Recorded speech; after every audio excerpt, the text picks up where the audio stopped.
में भगवान शिव के जाने कितने मंदिर हैं, लेकिन एक ऐसा भी शिव मंदिर है जहां भोलेनाथ की पूजा नहीं होती।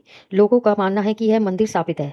पूजा ना होने को लेकर एक कहानी। इस गांव में एक मूर्तिकार रहता था जो पत्थरों को काटकर मूर्तियां बनाया करता था। एक बार किसी दुर्घटना में उसका हाथ चला गया। अब वो क्या करे, परेशान रहता था, लेकिन उसका मन करता था एक ही हाथ के सहारे मूर्तियां बनाऊं। परंतु गांव के कुछ लोगों ने उसे यह कहना शुरू किया कि अब वह एक हाथ के सहारे क्या करेगा। लगभग सारे ही गाँव वालों ने एक जैसी बातें करना शुरू कर दिया। गाँव वालों की बातें सुनकर मूर्तिकार खिन्न हो गया।